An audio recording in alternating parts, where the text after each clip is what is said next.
Back to my channel, this is me Bobby. আর তোমরা সবাই কেমন আছো আমাকে কমেন্ট করে জানিও। আমি তো খুব ভালো। আজকের ব্লগটা অন্যরকম কেন সেটা আমি তোমাদেরকে পরে জানাচ্ছি। তো এখন আমি রেডি হয়ে গেছি, তোমরা দেখতেই পাচ্ছ কোথায় যাব সেটা তোমরা জানো না। তো আমরা এখন যাব মিদনাপুর স্টেশন। মিদনাপুর স্টেশন কেন যাব সেটা তো হয়তো তোমরা জানো না। কিছুক্ষণ পরে তোমাদের জানাচ্ছি। আমিও রেডি হয়ে গেছি, মাও রেডি হয়ে গেছে, এবার টোটোতে করে স্টেশন যাবো। তো মা রেডি হয়ে গেছে, মাকে বলি বেড়াতে, দেরি হয়ে যাবে নয়তো। 9:25 ট্রেন আছে, তো তাড়াতাড়ি যেতে হবে। তো সো লেটস গো গাইস, আমরা বেরিয়ে পড়েছি, এবারে টোটো ধরবো।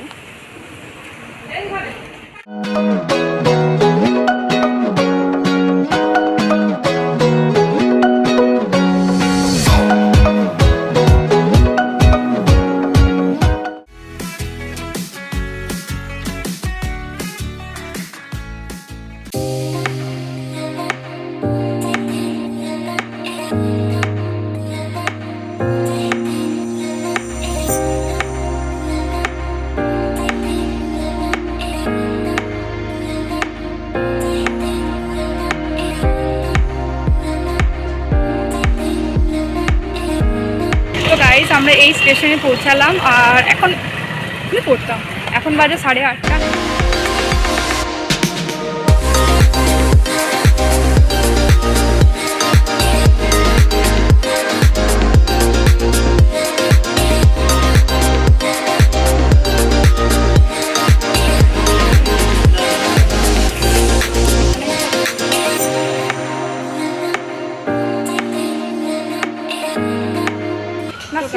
টিকিট কাটা হয়ে গেছে, এখন আমরা 4 নম্বর প্ল্যাটফর্মে যাচ্ছি। আই থিঙ্ক ব্রিজটা ক্রস করতে হবে, মাও আছে সবাই। এই তো এখানটা দিয়ে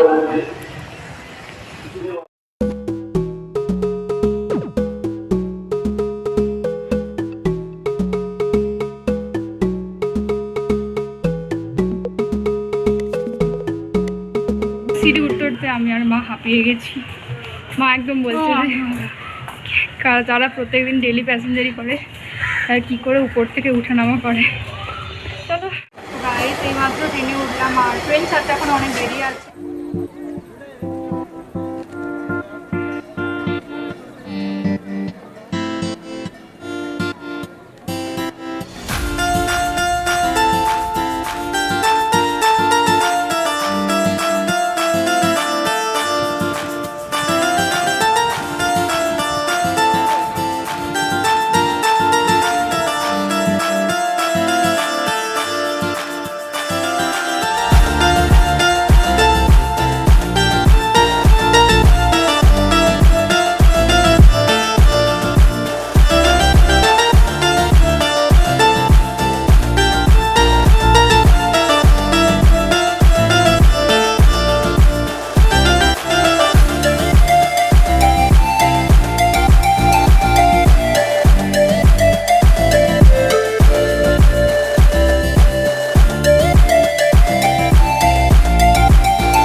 সেইমাত্র ট্রেন থেকে নামলাম, ট্রেন পুরো একদম 11:05 পৌঁছেছে। তো এখন আবার ওই ব্রিজটা ক্রস করে বাস স্ট্যান্ড থেকে যেতে হবে, একটু হেঁটেই মনে হয়। তো ফোন করবো আমার, তোমাদেরকে বলাই হয়নি কেন এসেছি। আমি একটা শ্যুটে এসেছি, তো সেটাই তোমাদের সাথে একটু শেয়ার করবো। এতক্ষণ বলিনি, আমরা মনেই ছিল না। তো এখন নামলাম আর মনেও পড়ে গেল সাথে সাথে মা হচ্ছে কলে জল শেষ হয়ে গেছে। তো এবারে ব্রিজটা ক্রস করে আমরা যাবো বাস স্ট্যান্ডের ওপাশে, মানে এই সাইড থেকে ওপাশে যাবো। তো মা জল ভরছে, জল ভরুক, তারপরে একসঙ্গেই যাবো। তো গাইস, তোমরা দেখতেই পাচ্ছ আমি স্টুডিওতে পৌঁছে গেছি, আর বাইরে ভীষণ গরম ছিল, তাই এখানে এসে একটু রেস্ট নিয়েছি। তারপরে ড্রেস চেঞ্জ করে বসে আছি, এবারে মেকআপ স্টার্ট হবে। তো যিনি আমার মেকআপ করছেন, তো ফার্স্টে উনি ফেসটাকে ক্লিন করেছেন, তারপরে আমার মেকআপটা স্টার্ট করেছে। আর আমি এখানে বেস মেকআপ থেকে তোমাদেরকে দেখাচ্ছি, কারণ যদি প্রথম থেকে ভিডিওটা স্টার্ট করতাম তাহলে অনেক বড় হয়ে যেত, আর আজকে শেষই হতো না ভিডিওটা। তো তাই এখানে আমার বেস কমপ্লিট হয়ে গেছে। এবার এখন লাঞ্চের ব্রেক, তো এবারে লাঞ্চ করব। তার আগে আমি তোমাদেরকে একটু স্টুডিওটা দেখিয়ে দিই। এখানে স্টুডিওটা খুব সুন্দর, খুব সুন্দরভাবে ডেকোরেট করা হয়েছে। যেহেতু এটা কালকেই ওপেনিং হয়েছে, কালকে মানে আমি যেদিন শ্যুট করতে গেছিলাম তার আগের দিনই ওপেনিং হয়েছে, পুজো টুজো হয়েছে, তোমরা দেখতেই পাচ্ছ। এখানে খুব সুন্দর ব্যাকগ্রাউন্ড আছে, আর এই যে হোয়াইট কালারের যে ডোরটা দেখতে পাচ্ছ, এখানের ভিতরেও একটা স্টুডিও সেটআপ আছে। তো এখানে আমরা লাঞ্চ করছি। লাঞ্চে রয়েছে বিরিয়ানি, চিকেন বিরিয়ানি আছে, আর স্যালাড আছে এখানে।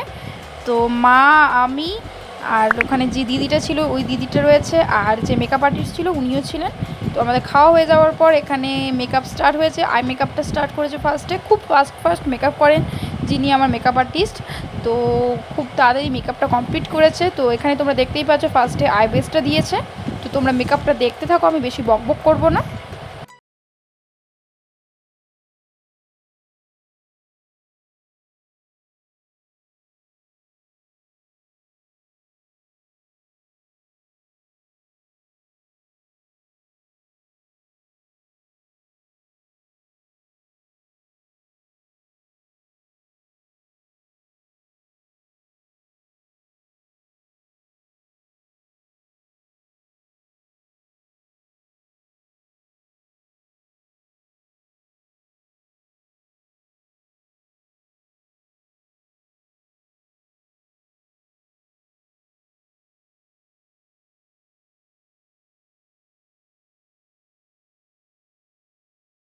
তো গাইস, এখানে আমার ফুল লুকটা তোমাদেরকে দেখিয়ে দিয়েছি। মেকআপটা কেমন হয়েছে সেটা অবশ্যই তোমাদেরকে জানাতে হবে। আর তোমরা আমাকে দেখতেই পারছো, এটা একটা অ্যাডভান্স হেলদি লুক। তো আমি এখানে চলে এসেছি যেখানে মেন ফটোশ্যুটটা হবে, মানে ওই হোয়াইট ডোরটার ভিতরে যে কী বলো ওটাকে, স্টুডিওটা রয়েছে, ওখানে আমি আছি। খুব সুন্দর স্টুডিওটা। এখানে কি সুন্দর ঝাড়বাতি রয়েছে, পিছনে ব্যাকগ্রাউন্ডে অনেক সুন্দর সুন্দর জানলার ব্যাকগ্রাউন্ড আছে। আমার খুব ভালো লেগেছে জায়গাটা। তো এখানে আমি বেশি বকবক করলাম না। তো এখানে শ্যুট চলছে, তো আমি এখানে পোজ দিচ্ছি, আর আমার ক্যামেরা ধরেছে আমার মা। ফুল লুকটা তোমাদেরকে দেখালাম। আমাকে কেমন লাগছে সেটা অবশ্যই কমেন্ট করে জানাও। কোনো মেকআপ আর্টিস্ট যদি এই স্টুডিওটা বুকিং করতে চায় বা শ্যুট করার জন্য নিতে চায়, তাহলে আমি কন্ট্যাক্ট নাম্বারটা দিয়ে দেবো। তো এবারে আমি ফ্লোরে বসে আছি, তোমরা দেখতেই পাচ্ছ, কারণ বসে বসে অনেকগুলো পোজ দিয়েছি। আর যেহেতু খুব ফাস্ট আমাকে মানে ট্রেন ধরতে হবে, তাই আমি এই শ্যুটটা 30 মিনিটসে কমপ্লিট করে নিয়েছি পুরো একদম, যাতে টাইমিংয়ের মধ্যে আমি ট্রেনটা ধরতে পারি। তো গাইস, আমাকে এখন ভূতের মতন লাগছে আমি জানি, কারণ আমি মেকআপ তুলিনি এখনও। 6:25 ট্রেন আছে, তার মধ্যে ওই ট্রেনটা আমাদের ধরতে হবে, তাড়াতাড়ি করে ছুটছি। চলো চলো। আশা করবো গাইস আজকে তোমাদের ভিডিওটা ভালো লেগেছে। ভালো লাগলে অবশ্যই কমেন্ট করে জানো ভিডিওটা কেমন হয়েছে। দেখা হচ্ছে পরের ভিডিওতে।